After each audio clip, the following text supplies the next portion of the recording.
And this question came about because I was having a conversation with somebody who identified himself as having low self-worth. And I realized that this was actually a struggle with many people. Low self-worth, confidence,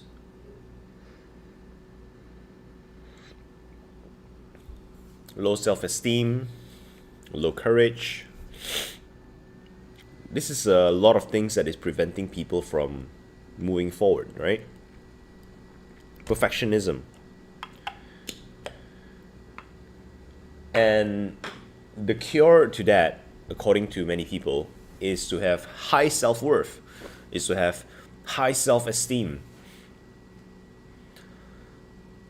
I think that what most people associate as low self-worth is actually high self-significance.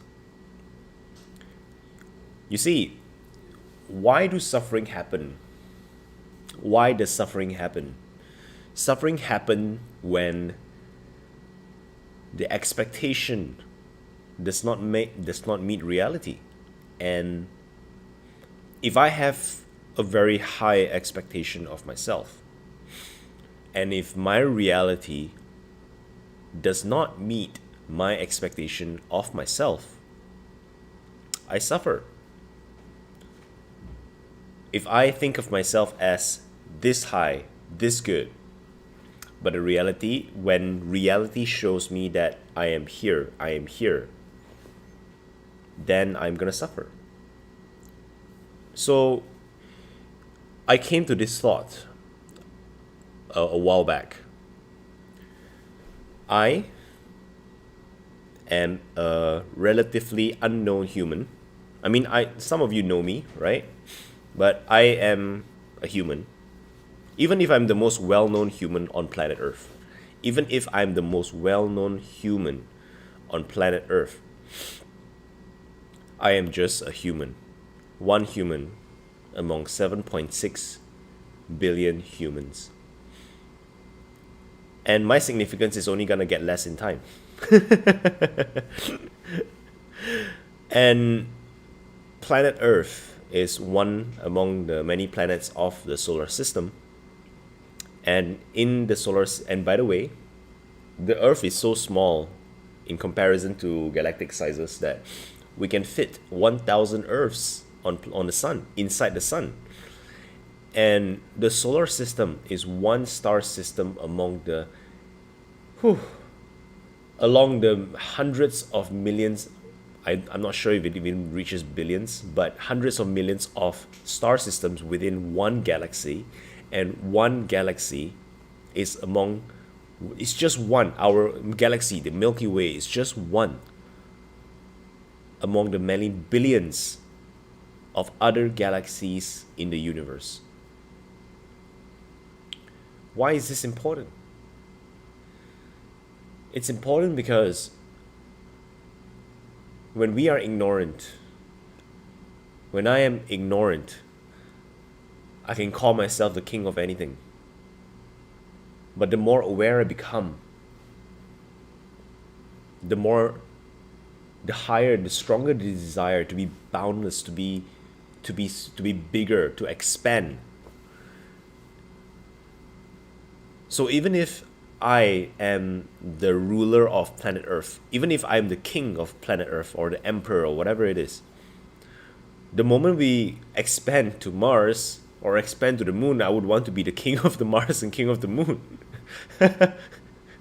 And I can spend my whole life trying to be the king of whatever, the king, the best or the biggest or the brightest or whatever it is in any field, in any area. Being a king is being the top in one area. Being the best is being the top in another area. Being the most is also being the top in another area. The moment my awareness expands into, hey, exists other different dimensions of life, I would want to be the best in those areas as well.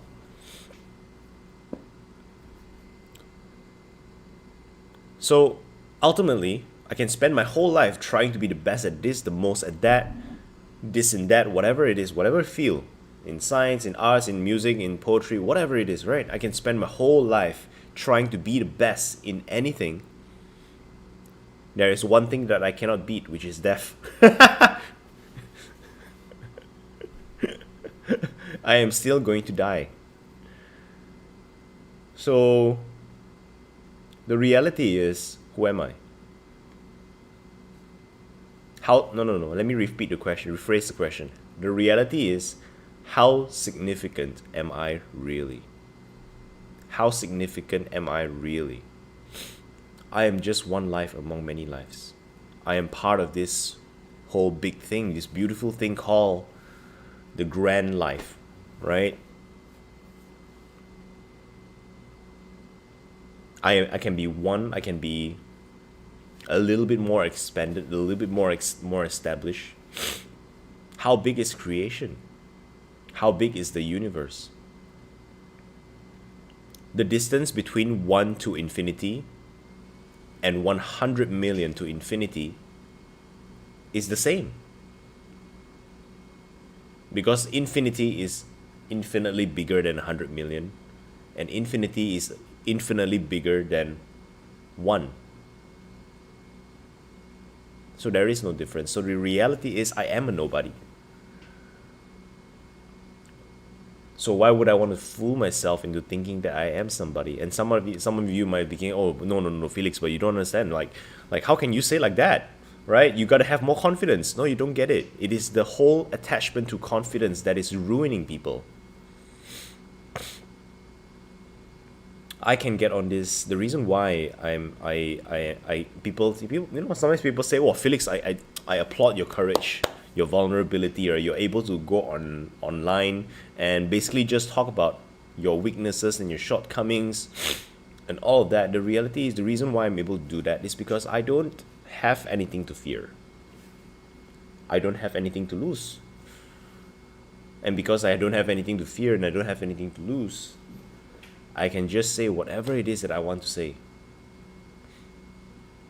I know that if I make a mistake, or if I say something wrong, maybe I say something that offended you today, that's okay.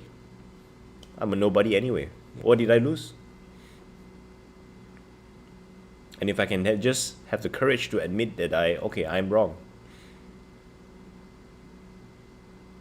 What is so wrong? There is nothing wrong.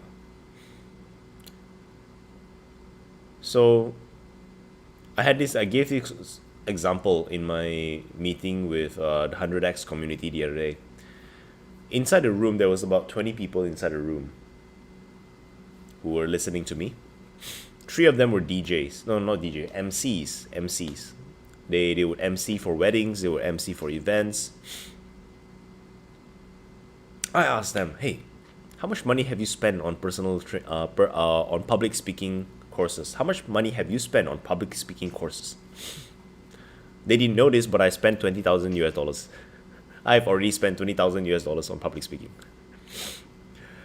And they said, no money at all. Every single one of them can beat me in public speaking. Why does this happen? Right? I've spent more than 100,000 by now on personal development, business courses, marketing courses, skill training, all of these things. Does it mean that by spending this amount and by spending this time, I won't make a mistake? Does it mean that I minimize my mistake? Yes, I minimize my mistakes, but only through force. Out of sheer repetition of teachers telling me all of the things that I should not be doing until it gets drilled in my head. And even then, when it gets drilled in my head, behavior, the habits kept coming up. So, what am I saying? Mistakes are gonna happen. Mistakes are gonna happen. These Facebook Lives for the past, almost 60 days has done for me so much more than $20,000 spent on public speaking courses. And if I still had the level of ego, or the depth, or the limitation of ego that I used to have, I would never be able to do this. I would have given up a long time ago. I would have spent all of my time preparing for these Facebook Lives. I would create talking points, PowerPoint slides. I'll create all this and I'll create that because I'm constantly worrying. I'm constantly worked up about what if I made a mistake? What if people ridicule me? But I see myself as nobody. And in that nobodiness, in that nothingness, I am truly free to experiment, to play, to experience. And all the mistakes that in this zero-ness, all the experiences and the lessons and the learnings that I got from making mistakes gets immediately put into use over the next project and the next project. It is the psychology of action. And this, I think, has helped me like nothing else in my life. That's all I feel like sharing today. Sometimes it's nice to keep it short and sweet. I will leave you now. I'll be back tonight, 6:45 p.m. Don't miss it, for another journal with me. Until then, stay safe, stay healthy, stay true. I shall see you soon.